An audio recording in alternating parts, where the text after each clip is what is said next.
Varicose veins కి సరైన చికిత్స కోసం సంప్రదించండి ఎవిస్ హాస్పిటల్. నమస్తే రమగారు. నమస్తే జయ. రమగారు, ఏదైనా మంచి కథ చెప్పండి అండి. భూతాల కథ చెప్తా. చెప్పండి అండి. పూర్వం అట టర్కీ దేశంలో కబీర్ అని ఒక ఆయన ఉండేవాడు. ఆయనకి లేక లేక ఒక కూతురు పుట్టింది. కూతురు పుట్టాక భార్య కాస్త చనిపోయింది. కూతురు పేరు సల్మా. పిల్ల బొత్తిగా భయం లేని పిల్ల. తల్లుంటే ఏమైనా భయపడుతూ అలా ఉండేదేమో. ఈ తండ్రి పెంపకం, ఆయన ఇంట్లో వదిలేసి పోయేవాడు పిల్లని. పనికి వెళ్ళాలిగా పాపం. ఏదైనా ఓ పావలా తెచ్చుకోవద్దు పిల్లని పెంచడానికి. అది వాకిట్లో కుక్కలతో, పిల్లులతో, నక్క పిల్లలు వెళ్తుంటే వాటితో అన్నిటితోటి ఆడుకునేది. భయం పోయింది పిల్లకి. దానికి భయమే లేదు. ఆ ఊళ్ళల్లోకి చిరుత పుల్లు వచ్చేవిట. ఇదో ఈ పిల్ల ఒక చిన్న చీపురు పుల్లలు లాంటివి 2 పుల్లలు పట్టుకుని చింతపరికని పెట్టి కొట్టినట్టుగా పులుల్ని కొట్టి తరిమేసేది. పులులన్నా భయం లేదు దానికి. ఏముంది, ఇది పెద్ద పిల్లి అంతేగా, ఏం చేస్తుంది అనుకునేది. భయం లేదు. ఎవరైనా పిల్లల్ని వాళ్ళని కూడా దానికి అప్పచెప్పేవాళ్ళు ఆడించడానికి. ఎందుకంటే దానికి ఏం భయం లేదు, అది చూసుకుంటుంది, పర్వాలేదని. భలే ధైర్యంగా ఉండేది. క్రమంగా దానికి ఏంటంటే ఈ వాకిళ్లలో కూర్చుని ముస్లిం ఉతక వాళ్ళు, పనులలోకి వెళ్ళని వాళ్ళు ఉంటారుగా, వాళ్ళు దయ్యాల కథలు, భూతాల కథలు చెప్తుంటే ఆ భయం కూడా పోయింది దానికి. దయ్యాల భయం. అప్పట్లో ఈ టర్కీ ప్రాంతాల్లో ఏంటంటే మన చేతబళ్ళు, భూతాలు అవి ఉండటాలు అవి ఉండేవి. అదే ఈ వాకిళ్లలో ఉన్న చింత చెట్ల మీద భూతాలు అవి తిరుగుతూ ఉండేవిట. దానికి ఏ భయము లేదు. కాదు రమ్మగారు, కాలక్రమేణా అవి కూడా వెళ్ళిపోయినాయి అంటారా? పోయి ఉంటాయి, మన దాటికి తట్టుకోలేక. మనుషులే భూతాలము ఎందుకు పనికొస్తాయమ్మా మన ముందు? మనం పీక్కు తిన్నట్టుగా భూతాలు పీక్కు తినలే, వాటికి అంత శక్తి ఉండదు, మనకే ఎక్కువ ఉంది. బాగా చెప్పారు. అందుకని పారిపోయినాయి అవి. అయితే భూత ప్రేతాల భయం కూడా పోయింది. అర్ధరాత్రి అపరాత్రి లేకుండా ఎక్కడికైనా వెళ్ళాలంటే తైమని లేచి వెళ్ళిపోయేది అది. అయితే ఇలా ఉండగా ఈ కబీర్ గారి ఫ్రెండ్ ఒక ఆయన, ఒక ఖాన్ గారు ఒక ఆయన ఊరు నుంచి వచ్చాడు. ఎప్పుడో చిన్నప్పటి స్నేహం అంట. సరే, ఆయనకి విందు చేశారు వీళ్ళు, తండ్రి కూతురు. భోజనాలు చేస్తున్నారు, ఏవో తిన్నారు. తిన్నాక తేనె రొట్టెలు. పెద్దవాళ్ళిద్దరూ కాస్త తాగడానికి కూడా కూర్చున్నారు. అప్పట్లో ఆతిథ్యం అంటే అదే. తేనె రొట్టెలు అయిపోయినాయి. అయ్యో, ఆయన రొట్టెల పళ్ళంతా అడుగుతున్నట్ట వచ్చిన ఖాన్ గారు.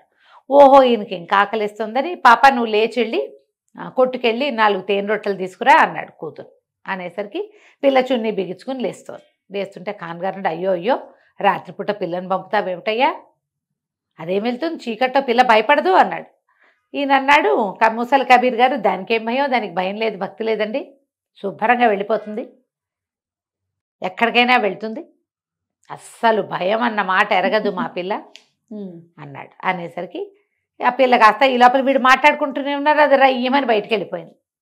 4 వీధుల అవతల ఉన్న ఒక చిన్న హోటల్ టిక్కీ లాంటిది ఉంటుంది, అక్కడ తీపి రొట్టెలు అమ్ముతారు.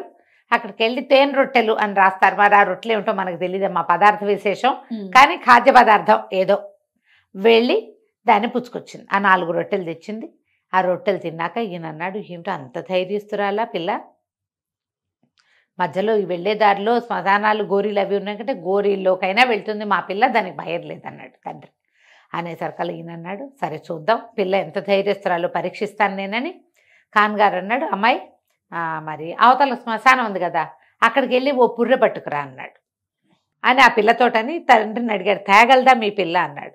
మా పిల్ల ఒక్క పుర్రె ఏమిటి, శ్మశానంలో ఉన్న పుర్రెలన్నీ ఏరుకురా అంటే ఏరుకొచ్చేస్తుంది అంటే, సరే ఇవాళ కాదు రేపు పంపిద్దామని చెప్పాడు. రేపు రాత్రికి అని. మర్నాడు ఆయన ఏం చేశాడు, వచ్చిన ఖాన్ గారు ఒక ముసలి కరీంని పట్టుకున్నాడు.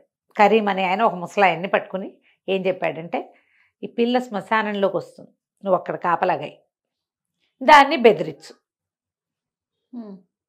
అని చెప్పేసరికల్లా ఆ ముసలి కరీం గారు గోరీల దగ్గర కాపలాగా ఉన్నాడు. మర్నాడు రాత్రి ఈయన ఏమన్నాడు, ఖాన్ గారు సల్మాని, అమ్మాయి రాత్రి మీ నాన్న నేను పందెం కట్టుకున్నాం కదా, నువ్వు శ్మశానంలోకి వెళ్ళి ఓ పుర్రె పట్టుకురా, అప్పుడు నువ్వు ధైర్యస్తురాలివని నేను ఒప్పుకుంటానంటే, అలాగే మామ వెళ్తానంతే. చాచునో ఏదో చెప్పింది. సరే వెళ్ళేసరికల్లా ఏమైంది, అది ముందుకెళ్ళింది. ఒక చిన్న డ్యూటీ లాంటిది ఒకటి వెలిగించుకుని గోరీల దగ్గర ఇట్లా చూసుకుంటూ వెళ్తే ఒక పుర్రె కనపడి ఆ పుర్రె తీస్తే ఈ ముసలి కరీం ఒక అతను కూర్చున్నాడు కదా, ఓ మూల కూర్చుని ఏమన్నాడంటే, ఏ వదిలే అది మా నాన్నది అన్నాడు. శ్మశానంలో గోరీ వెనక నుంచి అలాంటి మాట వస్తే హడిల్ చావరు. అమ్మో, ఈ పిల్ల అలాగా పారేసింది. మళ్ళీ నడవటం మొదలుపెట్టింది. ఇంకోటి తీసింది. ఇంకోటి తీసేసరికల్లా అది వదిలిపెట్టి అది మా అమ్మది అన్నాడు గొంతు మార్చి. అంటే ఇంకో మనిషి ఇంకో దయ్యం మాట్లాడుతున్నట్టే. పిల్ల ఏమో హడల్లా గిడల్లా అది కూడా పడేసింది. ఇంకోటి తీస్తే అది నా కొడుకుదని గొంతు వినపడింది. ఏమిటా ఇన్ని గొంతులు వినపడుతున్నాయని పిల్ల అటు ఇటు చూస్తే ఒక గోరి వెనకాల దాక్కున్న ఈ కరీం గారి బట్టతల కనపడింది. ఓహో, కాగడ పట్టుకుంది కదా, ఈ ప్రాంతం కొంచెం నున్నగా ఉంటే మెరుస్తుంది. మెరిసేసరికల్లా ఏం చేసింది, ఏమిటి ఏది తీసినా అడ్డం పడతావు అని గబగబా వెళ్ళి అది మనిషి అనుకోలా, అక్కడ ఒక బట్టతలపు భూతం ఉందనుకుంది. ఆ నెత్తి మీద కొట్టింది ఒకటి. పిచ్చి వేషాలు వేసావంటే నీ బట్టబుర్ర పట్టుకెళ్తాను నేను అని చెప్పి కొట్టింది దెబ్బ. కొట్టేసరికి కూలిపోయాడు చీకట్లో. దానికి మనుషులు తెలియలా, కొట్టేసింది. కొట్టి ఒక పుర్రె ఏదో చేత్తో పుచ్చుకుని ఇంటికి వెళ్ళిపోయింది. నా ఆశ్చర్యపోయాడమ్మా, బాబోయ్ ఏమిటిది మనిషా ఇంకేమైనా అని. తెల్లవారేసరికి కరీం వచ్చాడు. అది మనిషి కాదండి, ఎంత బెదిరించినా భయం లేదు దానికి. చివరికి నా నెత్తి మీద కొట్టింది, గుండు చీలు పడేంత దెబ్బ తగిలింది. అంటే ఇక అప్పటి నుంచి దానికి ఇంకా పేరు వచ్చేసింది. అది ఎంత ధైర్యస్తురాలో అని ప్రఖ్యాతి పొందింది. అయితే వీళ్ళ పక్క ఊర్లో మహబూబ్ అని సులేమాన్ అని ఒక మంచి డబ్బులున్న ఆసామి ఒక అతను ఉన్నాడు. వాళ్ళ ఇంట్లో ఎవ్వరూ పని వాళ్ళు నిలవరు. బాగా డబ్బులున్నవాడు, పెళ్ళవల అతనికి. తల్లిదండ్రి లేరు. పెద్ద దేవుడి, చాలా పెద్ద ఇల్లు. అతని ఇంట్లో ఒక్క పనివాడు కూడా నిలవడు. ఈ సల్మా తాలూకు ధైర్యము సాహసము అన్నీ తెలుసుకుని ఆయన వీళ్ళింటికి కబురు చేసి, మా ఇంట్లో పనికి మనిషి అవసరం ఉంది, మీ అమ్మాయిని పంపించమని ఈ తండ్రిని అడిగాడు. కబీర్ని అడిగితే ఆయన సరే అమ్మ వాళ్ళ ఇంట్లో పని కుదురుకో, పేదవాళ్ళు ఎక్కడైనా పని చేసుకోవాలి, ఈ అమ్మాయిని పంపించాడు. ఆ సులేమాన్ గారింట్లో పనివాళ్ళు ఎందుకుంటారంటే, సులేమాన్ గారి తల్లి భూతం అయ్యి ఆ ఇంట్లో తిరుగుతోంది. ఓహో, ఆవిడ అప్పుడప్పుడు కనపడుతుంది. అందుకని పనివాళ్ళు భయంతో పారిపోతారు. ఎప్పుడైతే ఈ సల్మా వాళ్ళ ఇంట్లో చేరిందో దీనికి వంట తంట బాగా వచ్చు. అది వంట చేస్తుంటే ముసలిది ఆవిడ భూతం కనపడేసరికల్లా ఈ పెద్దమ్మ అని పలకరించడం మొదలుపెట్టింది. దానికి ఏం భయం, భూతాలు కనపడినా దానికి భయం ఏం లేదు. ఈ సులేమాన్ గారికి అన్నం పెడుతూ ఆ భోజనం వడ్డిస్తూ ఆ ముసలమ్మకు కూడా ఓ వస్తు విస్తరేసి వడ్డించి, పెద్దమ్మ ఇది చాలా రుచిగా ఉంది తిని చూడని భూతానికి కూడా తిండి పెట్టేది. ఆ పిల్ల తినేది. ఆ భూతం వచ్చి భయం లేదు. 3-4 నెలలు గడిచేసరికల్లా ఒకరోజు ఆ భూతం అంతకుముందు తల్లిలాగా కనపడేది.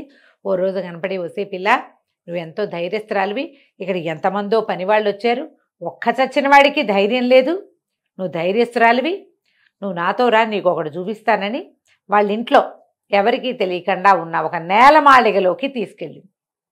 నేను ఈ ఇల్లు పట్టుకుని వేళ్లాడడానికి పెద్ద కారణం ఉంది.